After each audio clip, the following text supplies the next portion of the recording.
Pendant plusieurs années, l'usage des pesticides et des herbicides était la solution préconisée en agriculture. Aujourd'hui, nous reconnaissons les dommages causés à l'environnement et à la santé des gens. Ces agents polluent non seulement les sols, mais l'eau et l'atmosphère. Heureusement, nous voyons une nouvelle tendance en agriculture, c'est-à-dire l'agriculture biologique. Un exemple, les Jardins du Lièvre, une petite ferme située à Notre-Dame-de-la-Salette qui offre un service tout à fait unique. On a décidé de changer de vie, un choix commun, avoir un projet commun pour nous et pour notre garçon aussi. Et puis, c'est comme ça que le choix de la ferme s'est imposé, faire pousser des légumes biologiques, vivre en campagne, le calme, essayer de mettre derrière nous un peu la société de consommation, le stress, puis vivre plus simplement pour être plus heureux. Bien sûr, quand on va au supermarché ou quand on va dans un kiosque de légumes, on trouve que les légumes biologiques sont plus chers, mais les fermes biologiques ne font pas plus d'argent qu'une ferme conventionnelle parce qu'on a beaucoup de frais supplémentaires associés à la culture biologique. Pourquoi? Plusieurs raisons. On ne peut pas faire de monoculture en culture biologique parce que c'est pas efficace. C'est-à-dire qu'on ne peut pas planter là, de grandes quantités du même légume, parce que là, si le ravageur rentre là-dedans, bien, il va s'attaquer à toute la culture et on va la perdre. Donc, il faut beaucoup de diversité. En ayant beaucoup de diversité, ça prend plus de main-d'œuvre, ça prend plus d'équipement qui est diversifié. On ne peut pas avoir tout le temps le même outil pour cercler un type de légume. Et si tu en as 40 légumes différents, bien, c'est différent. Donc, il faut varier ça. Aussi, le légume pousse plus lentement parce qu'on ne met pas d'engrais chimiques. Donc, le légume a tendance à moins tirer d'eau du sol naturellement pour grossir rapidement. Il va prendre plus son temps, il va développer plus de sucre. Donc, il va être plus long. Fait que c'est sûr que dans la même saison, on peut récolter moins de légumes que des légumes boostés, là.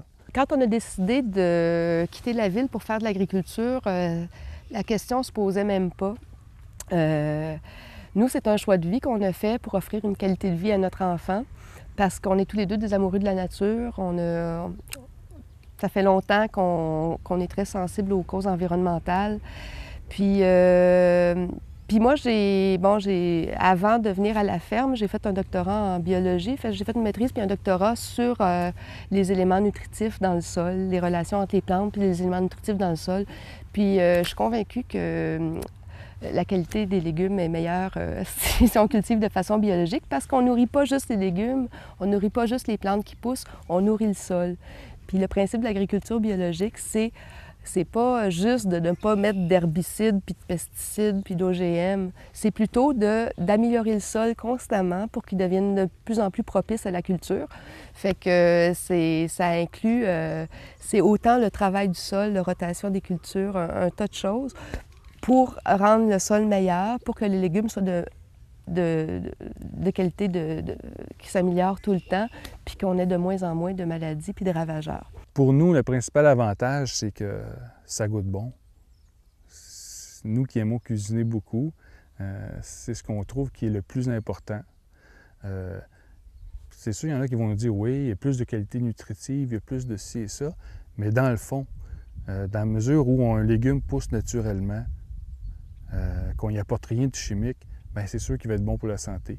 On cultive à peu près tous les légumes qui peuvent pousser au Québec, sauf les pommes de terre et sauf l'ail, parce que l'année passée, on a eu une mauvaise saison, puis on a même hésité à savoir si on referait de l'agriculture, puis on n'a pas acheté nos semences d'ail, on ne les a pas plantées.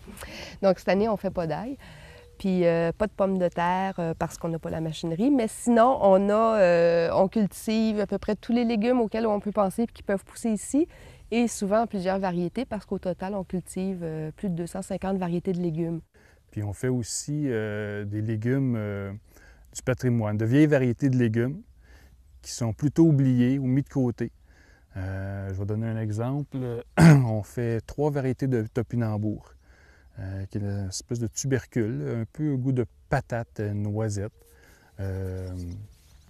qui existe depuis très longtemps, mais qui est mis de côté. En début de saison, les gens vont retrouver les légumes qu'on trouverait normalement dans un potager en début de saison. Donc, c'est plus des verdures, des radis. Mais on a une serre qui nous permet d'offrir aussi des concombres puis d'offrir des tomates plus rapidement. Puis, bien là, on fait toute la saison avec les légumes de grosse chaleur, comme les tomates, les haricots, les carottes qui arrivent rapidement aussi, puis qu'on a durant toute la saison, les brocolis, les choux. Puis à la fin de saison, bien, c'est plus les légumes de conservation, les légumes racines, les betteraves, les rutabagas, les choux, les oignons, les poireaux. On va faire, quand la température nous le permet, on va avoir des melons, melons d'Oka, melons de Montréal. C'est ça, beaucoup de variétés qui sont plus rustiques, mais souvent très savoureux en goût. C'est bien parce qu'on a une vue assez globale du jardin. Notre jardin est divisé en 6 parcelles d'environ un demi-acre chacun. Donc, qui sont divisées par les fossés de drainage. Là, il y a beaucoup de végétation, fait qu'on ne les voit pas très bien. Mais quand on est arrivé à la ferme, on a fait refaire le drainage tout le tour du champ avec des canalisations au centre. De chaque côté des canalisations, on a des topinambours qui poussent très haut, qui servent un peu comme brise-vent, puis qui permettent qu'il n'y ait pas trop d'érosion sur le bord des brise-vents, puis qui empêchent aussi les mauvaises herbes dans le champ. Donc, on a 6 parcelles pour permettre d'avoir une rotation des cultures. C'est très important en agriculture biologique de changer les cultures de place à chaque année parce que les plantes n'ont pas toutes les mêmes exigences nutritives puis ne sont pas attaquées par les mêmes maladies puis les mêmes ravageurs. Si on cultive toujours à la même place, on risque d'avoir des problèmes éventuellement au niveau des maladies, au niveau des ravageurs, au niveau aussi d'un appauvrissement du sol. Fait qu'en faisant une rotation, ça nous permet de ne pas mettre de compost à la grandeur du champ. On en met juste dans les cultures qui sont très exigeantes, puis l'année d'après, il en reste suffisamment pour des cultures qui sont moins exigeantes. Donc ici, comme ces premières planches-là, on ne passe pas beaucoup de temps sur le désherbage parce que c'est des cultures qu'on va récolter rapidement. Puis ce qu'on fait, c'est qu'une fois qu'ils sont récoltés, on enfouit les résidus de culture à la herse, puis on plante un engrais vert. Fait qu'on n'a pas besoin de passer beaucoup de temps sur le désherbage, contrairement, par exemple, aux choux où on va les maintenir beaucoup plus propres. Mais le désherbage, c'est toujours une course folle sur les fermes bio parce qu'on n'utilise pas d'herbicides. Puis il suffit qu'il y ait une bonne pluie puis qu'on se revire de bord pour que le champ soit ouvert. Fait que c'est toujours une tâche qui est toujours à recommencer. Puis nous, à différence de beaucoup d'autres fermes, on n'a pas une surface qui est immense. Puis c'est aussi une question de vision des choses. Moi, je cultive de façon intensive, c'est-à-dire que mes cultures sont très, très collées pour avoir un minimum de surface à désherber. Fait que ça nous oblige à travailler de façon manuelle, mais moi, c'est ce que je préfère, puisque c'est ce que je trouve qui a de meilleurs résultats. Il y a des endroits où la culture est beaucoup plus mécanisée. Ils vont désherber au tracteur, ils vont semer, même ils vont planter au tracteur. Ici, au Jardin du Lièvre, tout se fait manuellement. C'est une parcelle qui est quand même très homogène. C'est presque juste des plantes de la famille des choux. On essaie d'intercaler des cultures pour varier un peu les odeurs, pour pas que ça attire trop les insectes. Puis c'est quand même pas pire. Là, habituellement, ça devrait être plein de papillons blancs ici, parce que c'est le temps où la pierrite du chou est en train de pondre ses œufs. Mais c'est pas trop pire. On a mis, comme là, on a mis des oignonnets entre les cultures. J'ai mis aussi du fenouil, de l'aneth. Donc, on essaie au moins sur chacune des planches de culture, on essaie de mettre une autre espèce. Les mauvaises herbes, on est habitué de ne pas en voir, puis on trouve ça beau quand il n'y a pas de mauvaises herbes. Quand il y a des racines dans le sol, c'est là qu'il y a de la vie. Autour des racines, il y a une zone qui s'appelle la rhizosphère, puis c'est là qu'il y a toute la vie dans le sol. C'est là où le sol est actif. Fait que des mauvaises herbes comme ça, c'est sûr que c'est pas très esthétique, sauf que le travail que ça fait sur le sol, ça fait juste rendre le sol... Ça fait juste diversifier la végétation, puis ça fait juste faire qu'il y a plus